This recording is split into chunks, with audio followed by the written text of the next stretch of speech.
If you're a pop culture junkie who loves TV, film, music, comedy, and other really important stuff, then you've come to the right place. Get ready and settle in for Classic Conversations, the best pop culture interviews in the world. That's right, we circled the globe so you don't have to. If you're ready to be the king of the water cooler, then you're ready for Classic Conversations with your host, Jeff Dwoskin.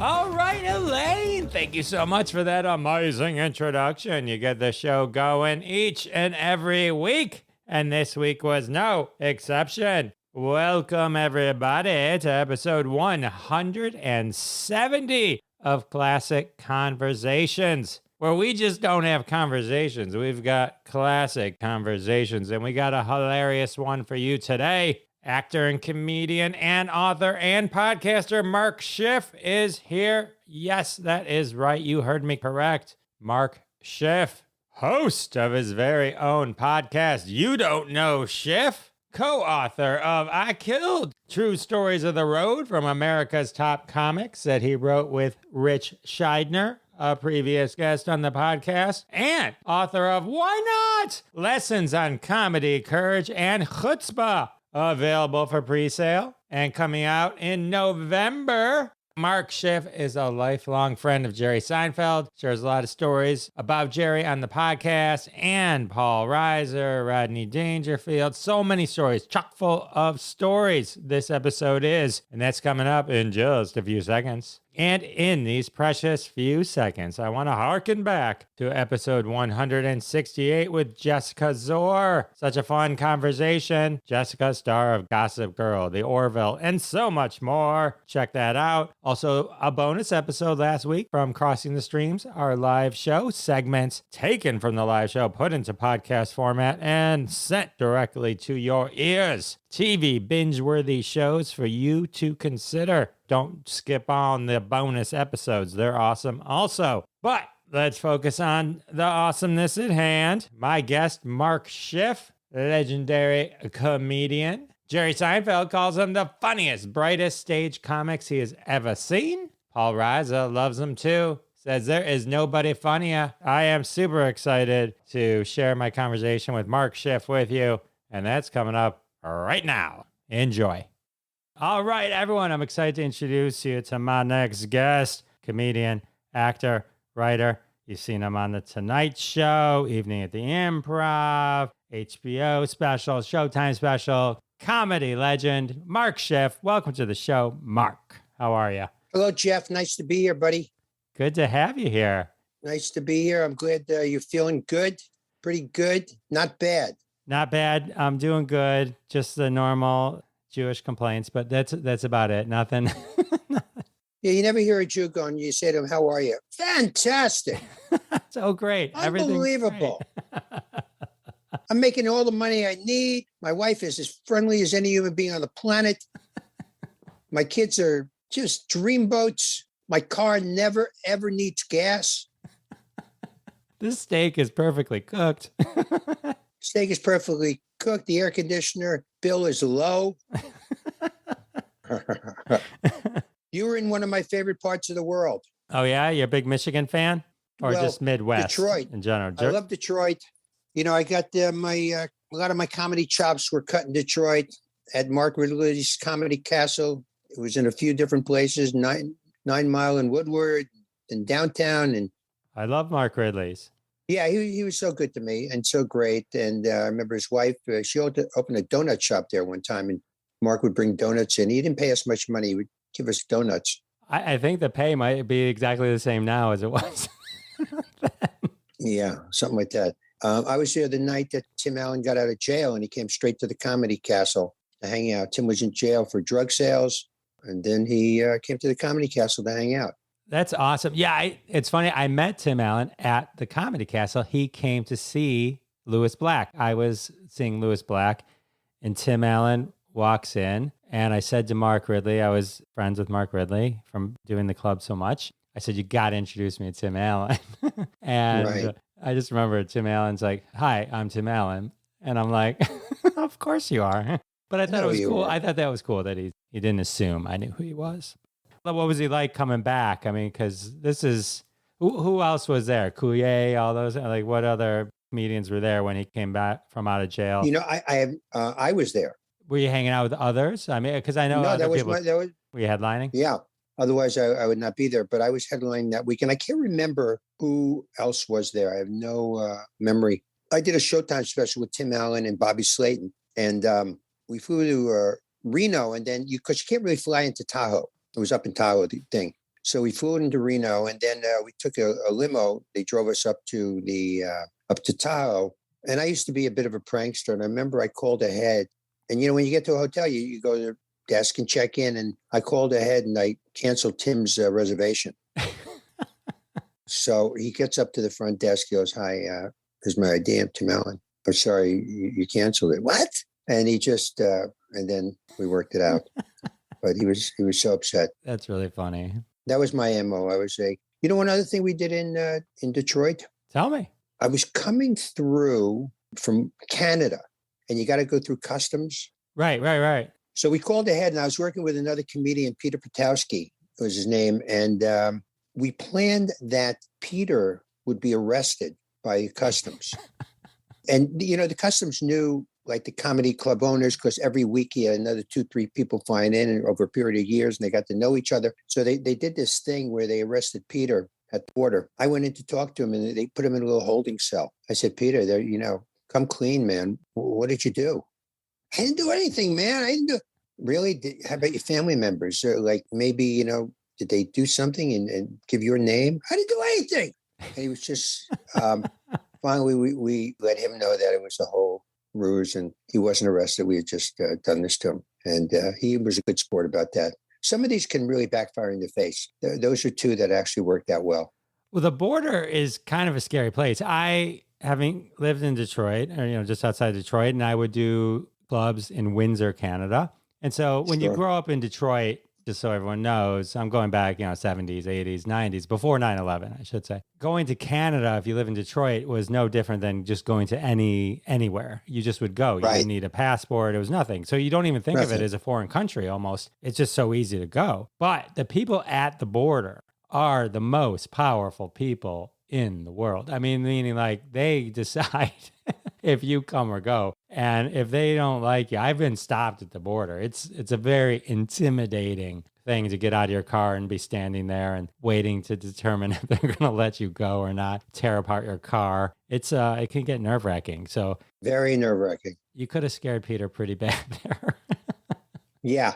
I remember one time, Windsor, guys get a lot of snow. And I had done a club in Windsor, and I don't remember the name of it, but they put me up in some home in the basement. They had an apartment in the basement for comedians. And it was like 3 steps down this little thing, and then you go in the door. And I went to sleep one night, and I woke up about 30 inches of snow, and my door was blocked in. And all the windows, the snow had gone up over the windows. If you went up the stairs and tried to open the door that leads down to the basement, that was locked. So I just saw myself being, snowed in here forever and nobody finding me and finding me dead, just a skeleton with a notebook with jokes next to me.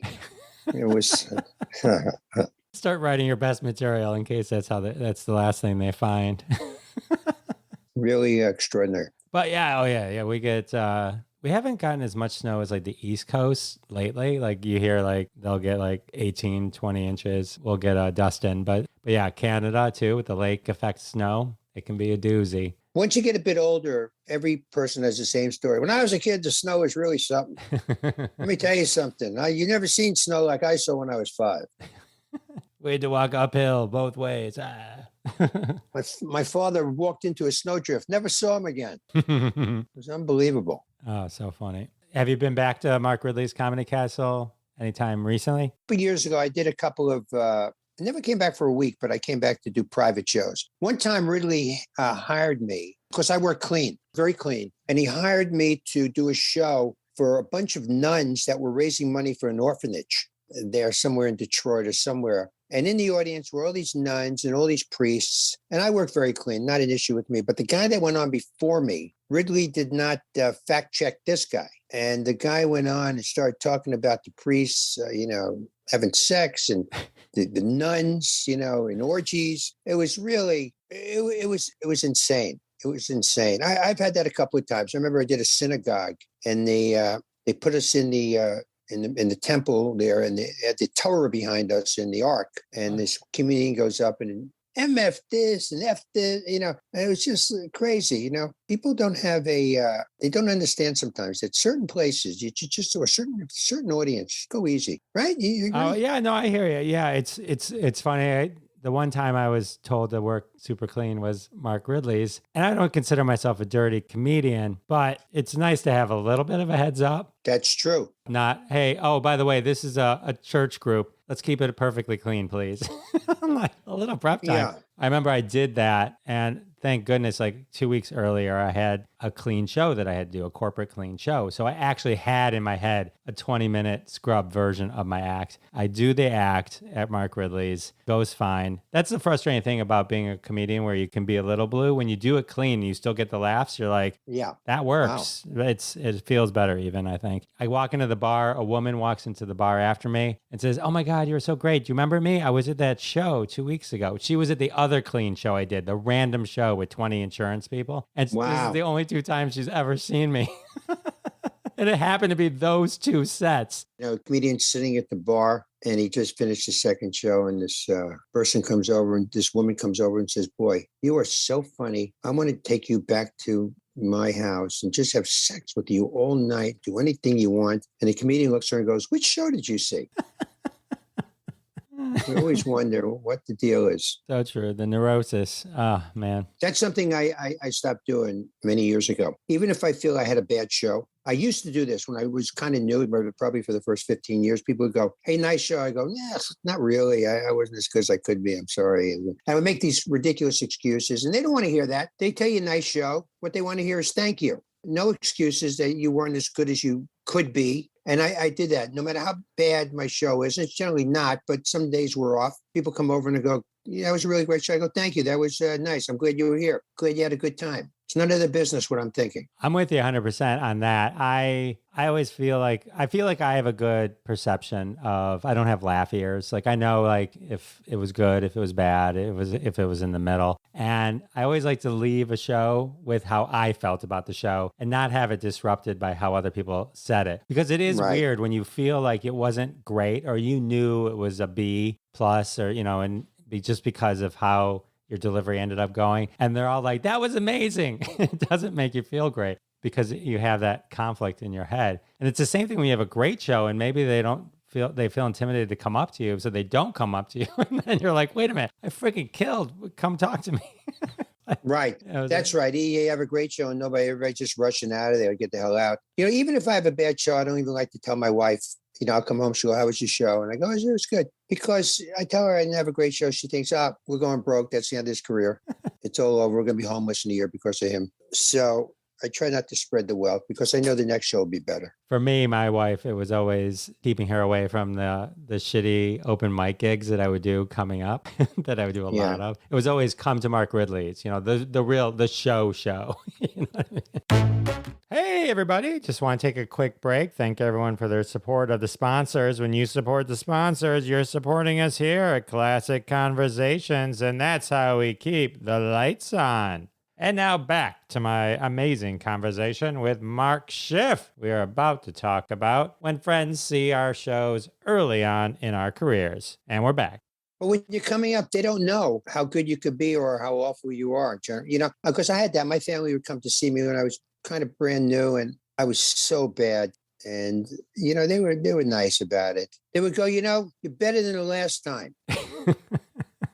I remember the first time I went on stage, I did well. And then I had my showcase and it was, I took a writing class at the Mark Ridley's and then I did amazing.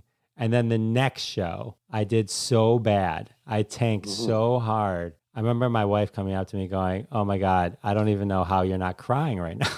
Like she could, that's how bad it was. And like a lot of people had come to see me to that show because they heard how funny I was from the first two. And you never get those people back. That's who they think you are now. And here, 20 years later, Jeff's still doing the comedy. Yeah. I don't know why he puts himself through it. I wrote a play with my friend Steve Schaefer, who's also a wonderful comedian. The play was doing really well. People were loving it, standing ovations. And then one night we got these big wigs with a lot of money coming in, people that could potentially move it to the next level. Worst performance of the entire run.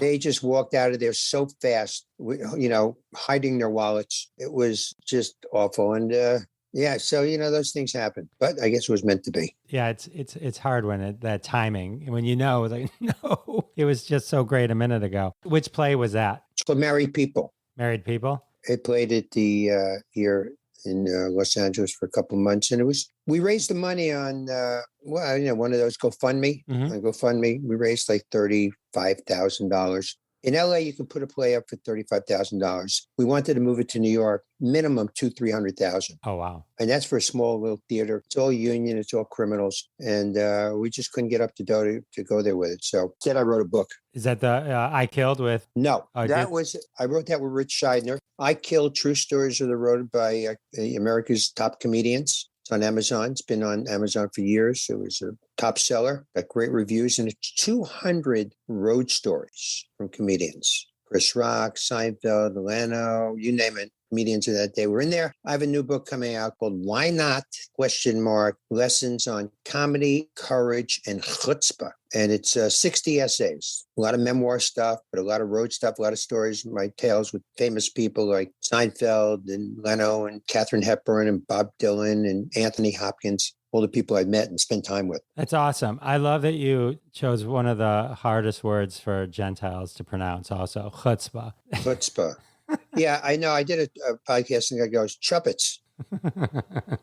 I didn't even bother telling him because I knew it was impossible. It's just hard. I can't trill R's, so but like no. It's funny sometimes when people non-Jews try and speak Yiddish. You kind of explain to them, like try to pull phlegm from the bottom of your foot. Oh, chutzpah. I know, it's funny how being Jewish just comes so natural. To others, it's like they look at it, they look at a CH as a K. Where did that get? Who learns that? Where did you learn that? Chutzpah. Yeah. It's So that's what I did on my COVID vacation. All right, so this is cool, and this is coming out later this year, right? November 1st, Apollo Publishers were stepped up to the plate in New York, and they're publishing the book. And these are the best people I've ever worked with in publishing or anything. They're just incredibly nice people. It's a small little boutique publisher, Apollo Publishers, and they don't do fiction. They do memoirs and books and stuff like that. So they're just fantastic. I got 35 rejections before they stepped up to the plate. Wow. And the rejections were because I don't fit the modern day, I'm a, older white guy. And, they would send back emails, we're looking for people in this and that. And that's what, it's their prerogative. They can look for anything they want, but I didn't fit their model. But this company stepped up. Coming out November the 1st, Why Not? Lessons on Comedy, Courage, and Chutzpah. Stories need to be told. I mean, I think people are so focused on the now, and like you have so many decades of just rich stories. That's why I on my podcast, I love talking to people. I love sharing old stories and kind of really diving into like the history of things and understanding. And I know on your podcast, you don't know Schiff. You do the same. You don't know Schiff. You don't know Schiff. I love that. People love that name. It took us like a month to come up with the name. We had 1,000 names we worked on. And then we finally hit on this. That was hard for me. When I was growing up, your last name, how do you pronounce it? Dwoskin. Dwoskin. Okay. Did kids make fun of you? Well, Dworkin, Dworkus. There was a veterinarian, Dr. Dworkus, so that people would throw R's in. Foreskin, I think, is one that people find clever. Good one, Foreskin. Yeah. Yeah. I would have thought of that. Maybe when I was younger, I would have thought of Foreskin. Yeah, I had shit. It was very painful growing up. And it was hard for me to go, you don't know Schiff, because it reminded me of the awful hazing that they did to me when I was growing up with my name. Shiftless, Shifty, Swifty. But anyway, we landed on it. It was a great name. One of the stories in the book, if you don't mind, I'll tell you. Yeah, I would love to. So, Seinfeld has a big car collection. Mm-hmm. Got a Porsches and Volkswagens and Mercedes. So when we go on the road together, sometimes we go to a car place, not a new one, but where they had classics and stuff, just to look. So we're in Indianapolis, and Jerry, we're walking by this place, and there's all these 60s, 70s, supercars in the window there. And he goes, let's go in. So we go in, we're looking around. And about 5 minutes later, I'm looking around, and these are the hottest cars, Camaros and Mustangs and Le Mans, you name it, GTOs, just mint, pristine. And he says to me, you know, Mark, pick out anything you want to buy it for you. So I said, really? He goes, yeah, anything you want. And he walks away and talking to the owner. And I sat in one car and another car and another car. And I landed on this GTO, this like 67 with a Hemi. It was just an incredible car. So I get out of the car and I move back a couple of steps and I look and I go, this is my dream car. I've always wanted this car. So I go over to Jerry and I said to him, hey, listen, I love that GTO. I love the offer, but I'm going to decline. Can't take it, but I thank you. And he goes, all right, let's go to lunch. Never even asked me why, nothing. Just let's go to lunch. I'm walking out of the place. I'm thinking it's too late to ask him. I tell him I changed my mind. And I'm kicking myself about it. Just kicking how could you do this? How could you turn down this car? So I get back to my hotel room and I call a friend of mine who's kind of a mentor. I told him what happened. He goes, you know, when somebody tells you they want to give you a present, they want to give it to you because they like you. They want you to have it. And it will make them happy if you take it. You hear me? Mm-hmm. I said, well, you know, I was just too insecure. I didn't think. He goes, forget that. Next time Jerry offers you a car, you take it. So I said, I'm thinking, who offers a car twice? You know what I mean? Yeah, it's a one-time. That's a one-time thing. Yeah. It's a one-time, one-shot deal. Nobody offers cars even once, but twice. What are the odds? That's like 2 lotteries in a row. So I'm in LA. I'm on the 405 freeway with Jerry. He picks me up at my house, and he's in this beautiful classic Mercedes, a 1982 Mercedes 300D diesel. And he knows I love the car. I love it. And he says to me, thinking of selling this. You want to buy it? I said, I would love to, but I can't afford it. I don't have the money. And he looks at me and goes, I'll tell you what, you want, I'll give it to you. So now I remember what my friend said. Somebody offers you a car, you better take it. So I looked at him, I said, I'll take it. And he goes, good. And he goes, listen, there's only one problem. The radio isn't working well. Do you want me to fix it, then give it to you, or you want to take it like this?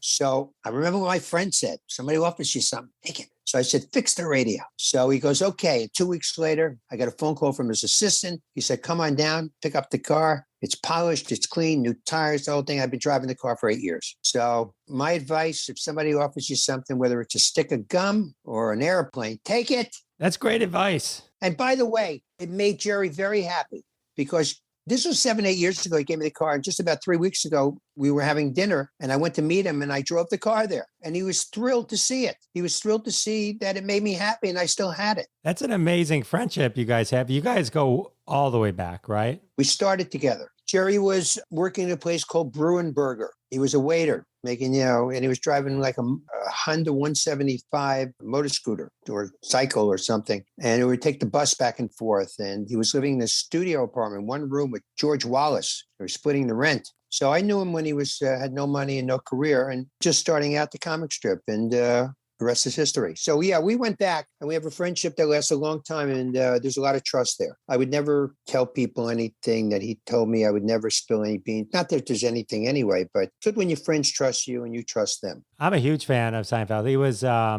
remember I saw him in concert. And when I was starting out, I kept that ticket stub. I had a little notebook that I would keep with me always just to jot stuff down. And I had that ticket stub taped into the notebook and always had it with me. Nice. For a good 10 years when I started out. I played the big theater downtown with him in Detroit a few times. The Fox Theater? Yeah, a couple of times, yeah. Oldest dressing rooms or something. But I remember we were down there, together, the Fox a couple of times. The Fox is amazing. The back, in the whole green room and the whole back area of the Fox, incredible. I've had tours of it. Yeah, I wonder if that was where we played. No, I was thinking Evel Knievel came back to see us one night. Thought maybe it was in Detroit. I don't know.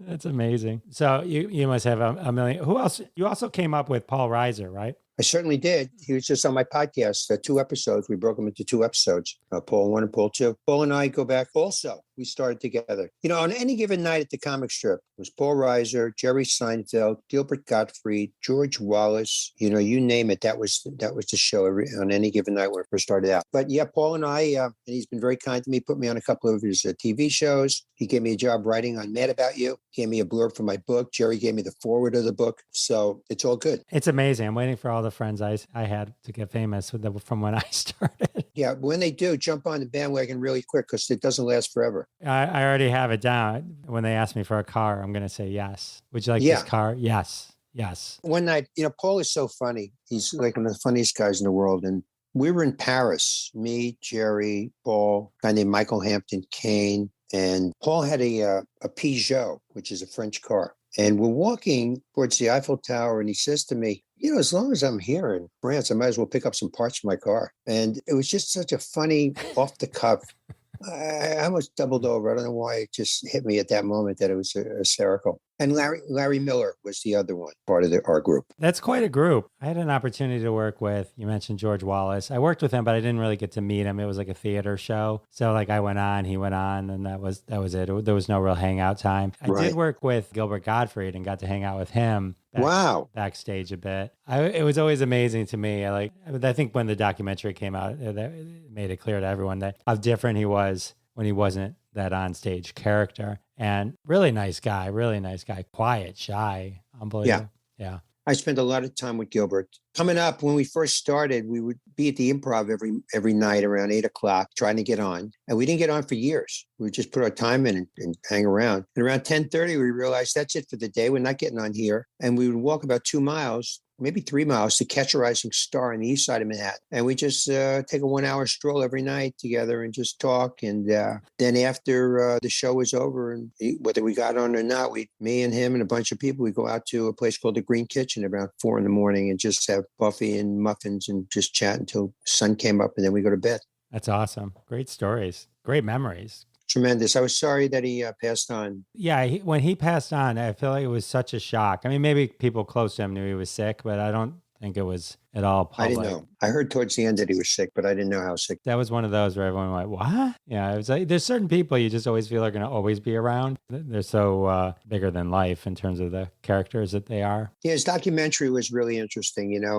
His wife really was like a lifesaver, just taking care of him and helping him, because Gilbert was, he's an oddball, and he didn't know how to do life. And then came this beautiful woman, and they got married, and he had kids. Nobody ever thought Gilbert would get married, have kids. But she came along and helped him make it happen. It's nice. Sorry to interrupt this amazing conversation with Mark Schiff. Amazing stories, am I right? Got to take a quick break. And we're back. And now more with Mark Schiff as we dive into his friendship with Paul Reiser. And we're back. Paul Reiser, I think Mad About You, it's just like that moment in time. I think I remember watching My Two Dads, but I know you were on both those. But the Mad About You was right, I think, at the time where I was a newlywed. It was like him and Helen Hunt. Like all of us would watch that show, and it just resonated and really clicked with us. And then his books, I think at the time, was it Fatherhood or something like that, or Parenthood? Yes. Yeah. Parenthood, Fatherhood. Yeah. At that moment, it was so in sync. And then Seinfeld, it's just funny. I remember Seinfeld was like one of those things at college, because when you watch Seinfeld, you didn't have VCRs really. I mean, you didn't really tape. There were no. Right. I remember someone calling once during Seinfeld, and I remember thinking to myself, who does this? People know not to call at 9 p.m. on a Thursday. Right. It's like this person is no longer a friend. I can't have this person in my life. That's hysterical. Yeah. Right. Yeah. Who calls it whenever it was on 9 o'clock or something like that? Yeah. What I did when I was working on Mad About You as a writer, that was the season that Mel Brooks was on the show. And it was one of the highlights of my life, not only meeting Mel and getting some photos with him, but when you're on the floor writing a show and you're taping that night, the show doesn't, if a joke doesn't work to the audience, sometimes, so the executive producer might go, anybody got anything there to replace it? Really quick, anybody got anything? And I came up with something very quickly for Mel Brooks. And I can't tell you the whole setup, but the punchline was, nobody has ever seen a live whitefish. That was the punchline. And it got such a big laugh. And coming out of Mel Brooks's mouth, I could not have been happier. It was almost like getting another car.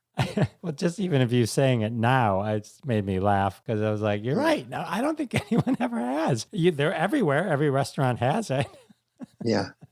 It's brilliant, Mark. Brilliant. So you have a podcast. I have a podcast. We're podcasting. Everybody has a podcast. Everyone has a podcast. Yeah. It's fun because it's like, what other opportunity would you and I get a chance to talk and get to hear these stories firsthand? So I love that the medium exists and that it kind of bridges that gap, between, people that don't know each other but have like interests and want to hear the same kind of stories and stuff like that. I think it's pretty cool. Right. A podcast is, people are doing it, but it's to do it right is a bit challenging, isn't it? It's a lot of work. It's, tremendous amount of work. I think. Do you have an editor? I edit everything myself. I'm a one-man show. I got a partner. I got a co-host, and we have an editor. It's incredible. Then I got to re-listen to them and give notes. Yeah, it's unbelievable. It's a whole process. It's I want to trust someone else to edit.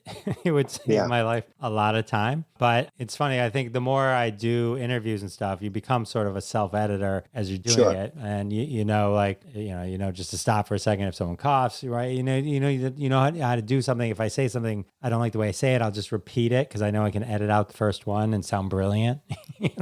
Well, my prayer for you, may you become so successful as a podcast you can hire 2 editors. I appreciate that. It takes a lot of sweat off your back. We have an editor. She's great, Jennifer. And I was worried in the beginning, is she going to understand where the jokes are? Because she's not a comedian, but she's great. She's terrific and gets better and better every day. That's awesome. And my co-host, Lowell Benjamin, is a young guy. He's kind of a nerdy guy, which I'm not. And we got a nice little rapport going on. He asks really intelligent questions. I just, I don't. And it all works out for the best. Yeah, it's a good. I was listening to Susie Essman interview. She had a beautiful interview with her. Yeah, she's so sweet. So amazing. It's nice too, because you can tell you have a good rapport. So you bring out things and people start, telling stories. And I think the more comfortable you make people too, it triggers things in their head that they forgot about, and then they share those things as well. So it's an interesting process, the whole conversation and all that kind of stuff. Well, what I try to do is what you're very good at. I try to just make people feel comfortable. And we're not looking to be the smartest podcast or we're not doing politics. We're just trying to have some nice chat and we can find out a little about each other. And nobody gets hurt on the podcast. Nobody says anything nasty about anybody else. It's pretty cool. No, it's awesome. I kind of approach it like I grew up. I love watching like Entertainment Weekly. I love the entertainment shows and reading it. Like that's something that I really have always enjoyed. Going to Comic-Cons, meeting folks there, and from movies and TV shows from my childhood or even just recent. To me, it's like, to have the opportunity to craft that version of something I'd want to hear, with hopes that other people would too. I feel like that's the approach. That's the vibe I got from Did you hear my episode with Maurice LaMarche? I haven't heard that one yet. No. Well, when you like Comic-Con, this is the guy. He's Pinky in the Brain. He does 500 voices. Ooh. And I got Maurice on the show. He's fantastic. He's like one of the top voiceover guys in the business. He's been on 1 million animated series that you've seen. Oh yeah, I'm sorry. I'm going to check that out. I jotted that down. Maurice LaMarche. I'm all over it, Mark. All over it. Oh, you know what? I had one question for you. I wanted to ask you about the Bob Dylan story. Yes, sir. I'm going to see Bob Dylan Wednesday night at the Pantages Theater in Hollywood. Ooh. Do you still know him, or did you just meet him once? Or no, it was a one-shot deal. Never saw him again. Probably never will. He was at your house. Yeah, it's a miracle. I've been very blessed. I will ask people for certain things, which has to do with them spending a little bit of time with me. I never ask people for money or things. So one night I'm in New York. I'm at a place called The Bottom Line, which was a premier club in New York. Everybody played there. This one night, there's a singer there. Her name was Buffy St. Marie. She was a folk singer. Right before the show, I see Bob Dylan is sitting in the audience with his wife and some other guy. And he doesn't know me, never saw me. I wasn't even a comedian yet, really. No, I just started, right. I went over to this table and I said, "Hey, Bob, can I get your autograph?" And he signed the menu that I had from The Bottom Line. And then I just said to him, "If you and your friends have nothing to do after the show, you want to come back to my house for a cup of tea?" And he looks at me and goes, "All right, I'll be there." I said, "Really?" He goes, "Yeah, just write down your address, man, and I'll come over after the show. I just want to see Buffy. Say hello. I haven't seen her in years, man." So I write down my address, and I live about 6-7 blocks away. And I go home, and I'm upstairs, 20 minutes, a half hour, almost an hour. No, don't do it. I figure he's not coming. Then all of a sudden, the doorbell rings, and I have a window that faces the front. And I look out the window, and there's Bob Dylan, his wife, and this guy, and about 100 people that followed him from The Bottom Line. Because he's like, Bob Dylan. It's like, Elvis, Bob Dylan, the Beatles is nothing. I come downstairs. He looks at me, he says to all these people, "There's my buddy, man. I got to go. Take care, folks." And he comes upstairs and he spends 40 minutes in my house. And he wouldn't answer any questions, just kept asking me questions like, "What do you do, man? How long you been doing it, man? How long you been living here, man? Wow, this is cool, man." It was like a dream come true. That is awesome. Yeah. He hung out for 40 minutes and then he goes, "Oh, man, I got to go. This has been cool, man. Take care." I've gone to see him 5 times since then in concert, but I've never seen him again. And I'm friends with the guy that he was with that night. One night I was in synagogue 25 years ago, and there's a guy there. I'm talking to him, and he says his name is Louie Kemp. I go, "Louie Kemp?" And I remembered, I said, "You were at my house with Bob Dylan one night." And it ended up that this guy, Louie Kemp, was Bob Dylan's road manager when they grew up together in Minneapolis, Minnesota. So I became friends with him. I never saw Bob again, but amazing, right?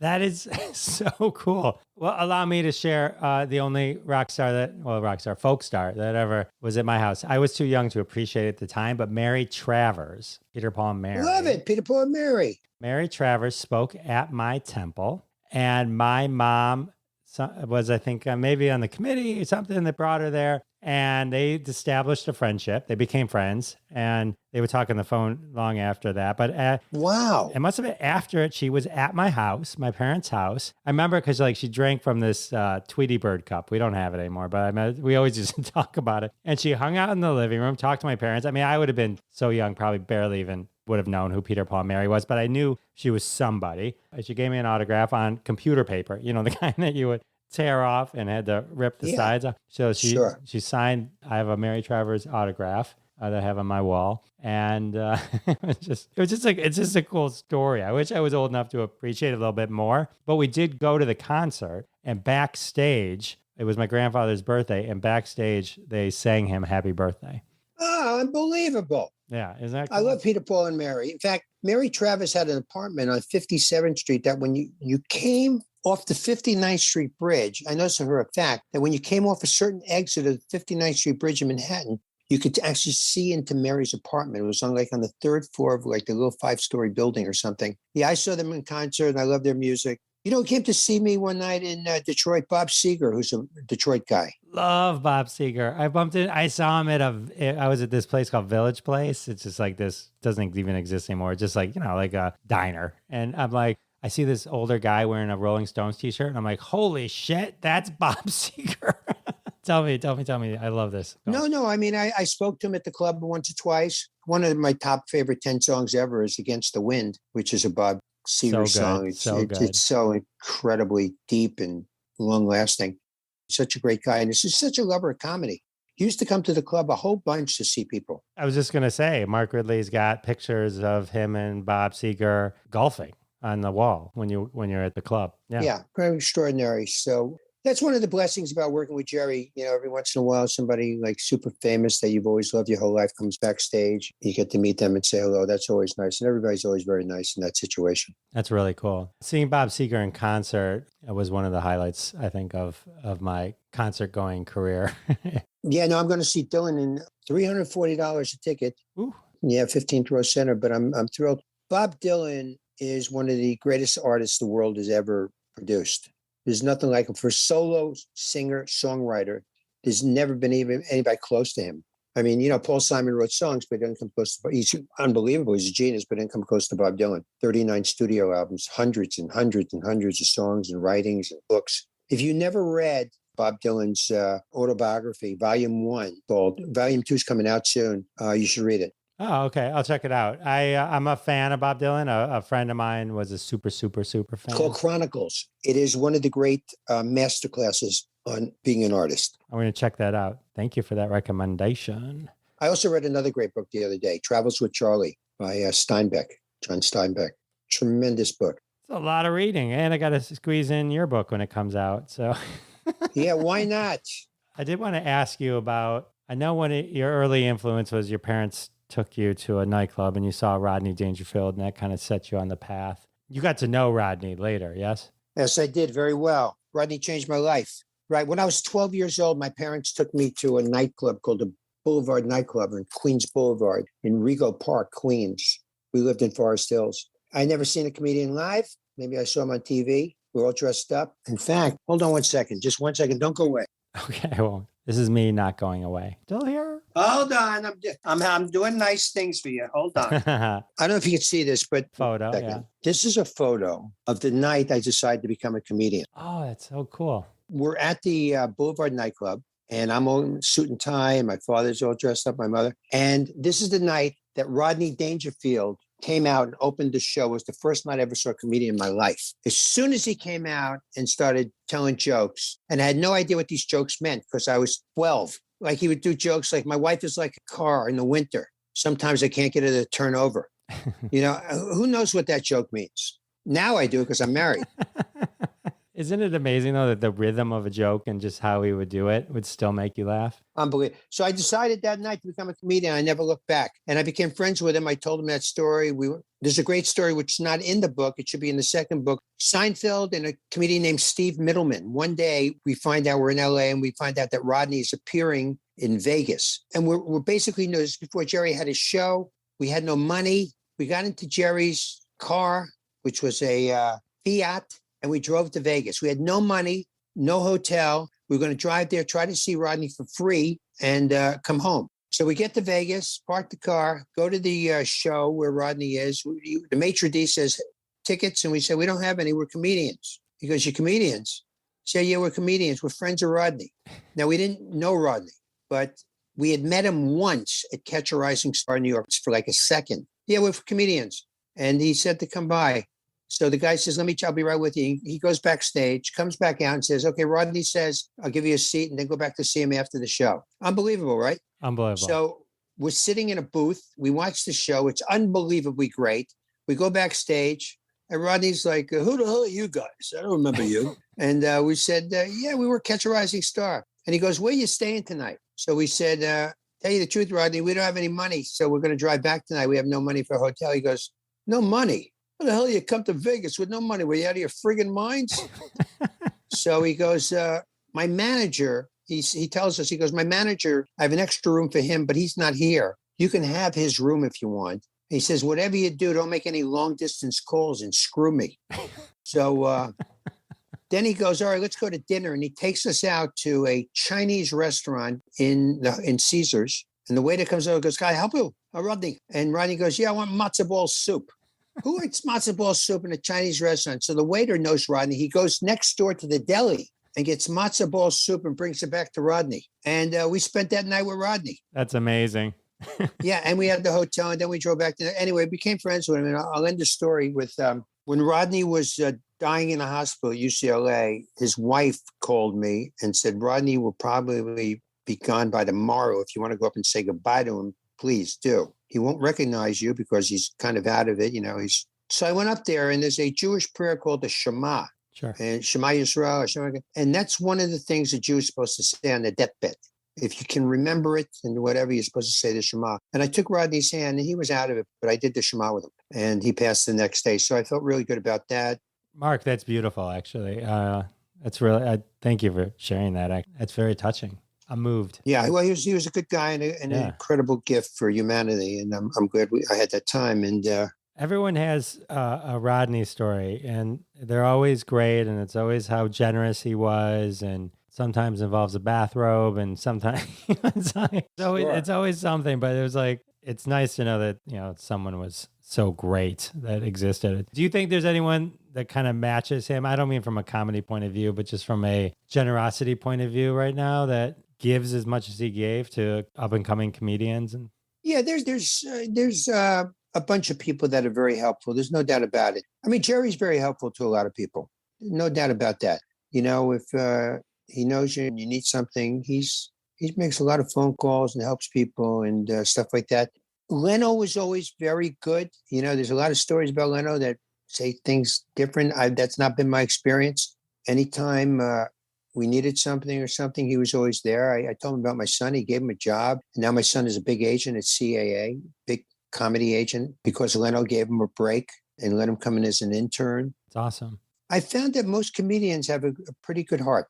They're sensitive people. I agree. I think because it's so hard coming up. Maybe it's just everyone just happens to talk about Rodney so much. They do. Well, he was very unique in that respect. He was responsible for Andrew Dice Clay and Sam Kinison and Roseanne.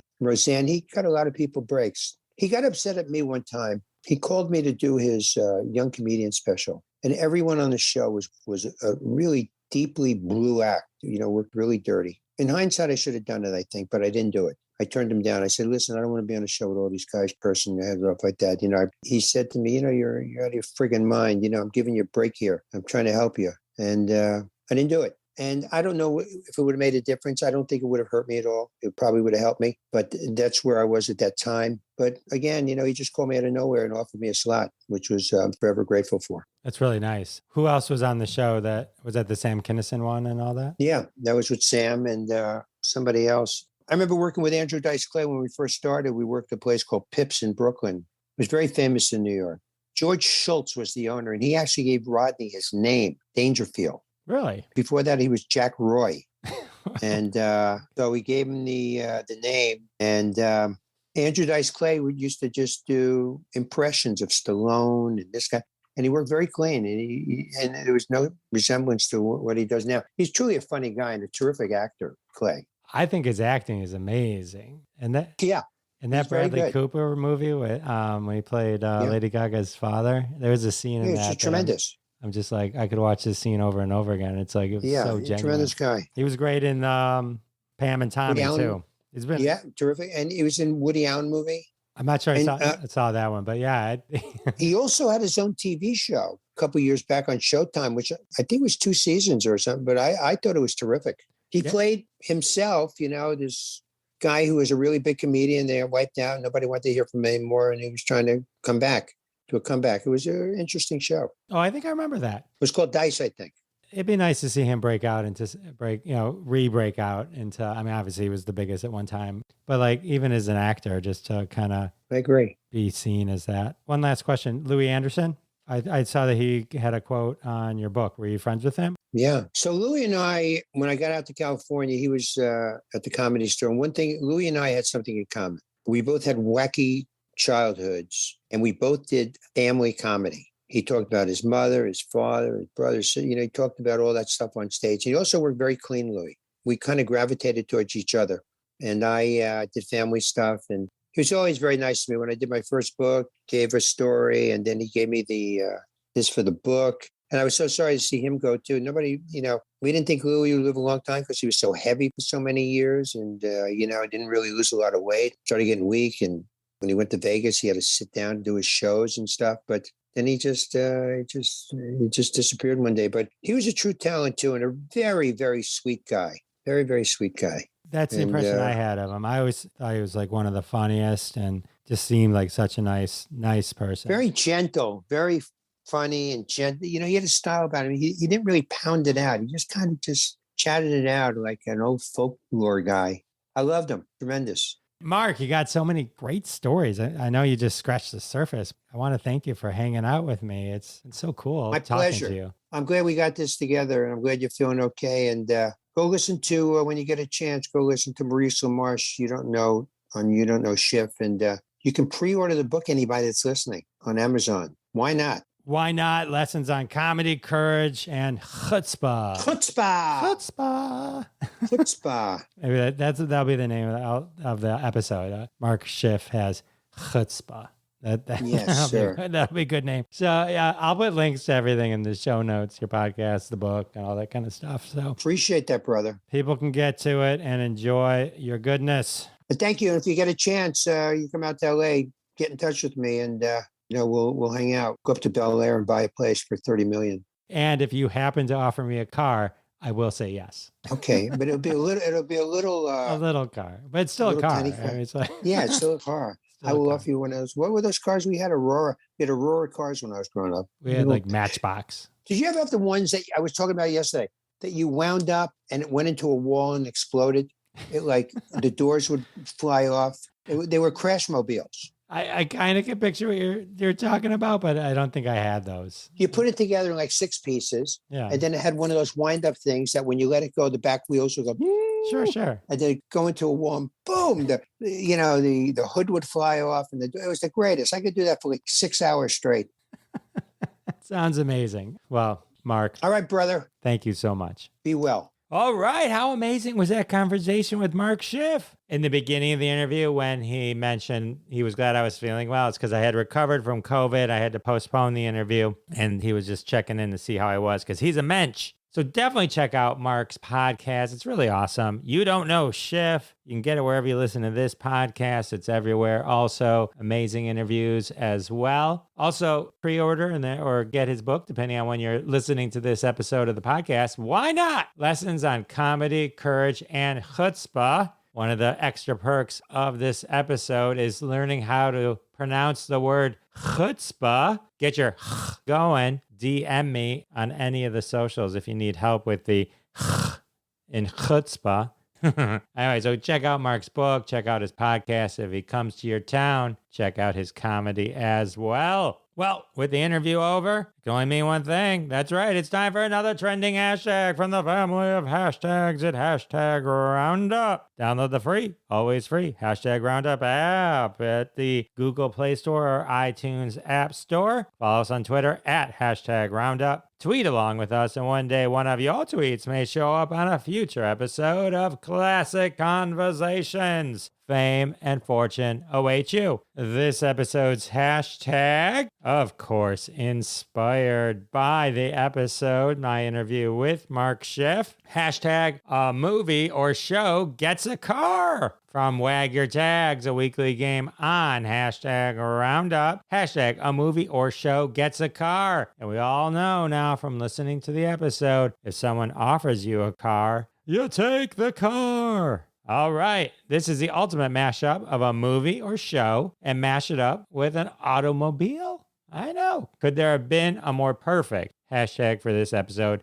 I do not think so. All right, if you got your own, tweet your own and tag us at Jeff Jawaskian Show on Twitter. I'll show you some Twitter love in return. In the meantime, here for inspiration are some hashtag a movie or show gets a car tweets. Pretty in pink Cadillacs. Big chitty chitty bang bang theory. Silence of the Lamborghinis. Hello, Clarice. Vroom vroom. How I Met Your Motor. The Mandalorian.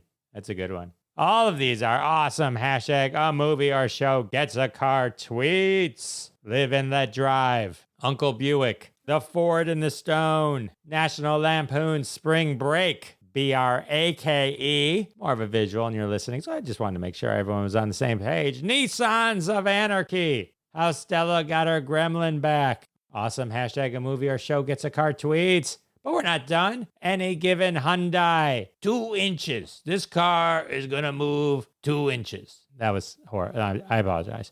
Captain America Motors. A fish called Honda. My 3 Datsuns. Hatchback to the future. Racing Arizona. Indiana Jones in the Tempo of Doom.